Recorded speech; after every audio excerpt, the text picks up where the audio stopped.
Il y a tellement de choses qui ont changé dans ma vie depuis l'événement Y, mais il y a une sphère que je veux vous parler parce que c'est vraiment très concret, puis c'est ma sphère financière. En revenant de l'événement Y, j'ai décidé de prendre des ententes avec moi, puis dans ma situation financière, c'était de prendre l'entente de diminuer les cafés que je prenais à chaque semaine, puis ça me fait une économie d'environ 1500 $ par année. J'ai appris comment gérer mes anxiétés, comment atteindre des objectifs. Je suis très fier d'avoir cessé de consommer du cannabis définitivement et puis d'avoir perdu 40 livres. Ça m'a donné des outils exceptionnels, ça m'a donné des clés.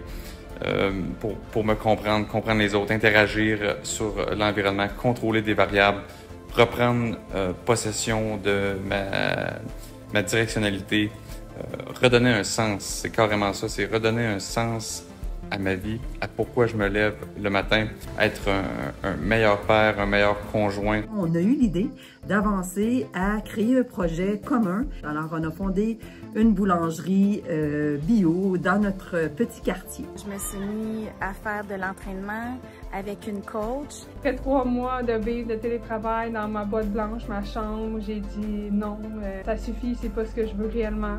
J'ai lâché ma job pour de vrai, donc ça m'amène ici, 6 mois plus tard, à vivre en Thaïlande avec un rêve de bâtir ma propre entreprise dans un domaine complètement différent. Mais j'y crois. Ici, il y a peu de ressources, beaucoup de sacrifices, mais j'ai pas le droit de m'abandonner. Aujourd'hui, j'habite face à la mer. Je me réalise professionnellement. Je vibre de plusieurs passions. Je suis très heureuse là, dans la vie que je me suis construite. Alors, j'ai encore peur, je suis froussarde possiblement pour toujours, mais maintenant je fonce. J'ai plus aucune hésitation, puis je vise des buts difficiles, mais qui en valent la peine. Je suis là pour vous confirmer que ça change la vie. Cette formation-là va vous amener à un autre niveau, une autre possibilité, capacité de compréhension que on n'a jamais eu, honnêtement. À 14 ans et demi, j'ai commencé à passer plus de temps sur la branche de gauche, par exemple. J'ai établi une routine que je suis encore en train de rajouter des choses. J'ai beaucoup amélioré mon hygiène de vie, mes résultats scolaires, par exemple en mathématiques, où j'ai passé de 33% à mon premier bulletin, 43% à mon deuxième et de 72% à mon troisième. Donc, j'en suis quand même très content et fier. Maintenant, je suis plus équipée, donc j'attends moins après les autres, puis je prends plus d'initiative. Je me donne ces permissions, puis je sens que j'avance, que je progresse et j'en suis fière. J'ai 77 ans. Ce que j'ai vécu, ça prouve qu'on peut changer à tout âge. Après l'événement Y, le sens de nos projets est devenu plus clair. Ça a été comme un boost d'énergie.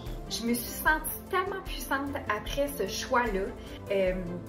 Après ce changement-là, que j'ai commencé, sans même m'en rendre compte, à mettre de l'argent de côté à tous les mois pour payer mes taxes à chaque trimestre. Avant, je laissais ça dans les mains de l'univers, puis j'avais un choc à chaque 3 mois, puis une petite panique et beaucoup d'anxiété.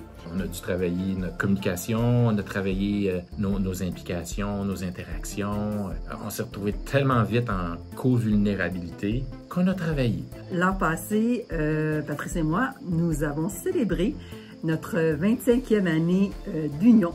Je me suis donné un défi d'être sur un stage. Je suis fière de dire avec beaucoup de passion et de conviction que j'ai atteint mon objectif d'être sur un stage avant l'âge de 60 ans. Alors, et je continue d'autres défis sur ma branche de gauche. Une branche de gauche à la fois, puis la branche de gauche, il faut que tu la reprennes constamment.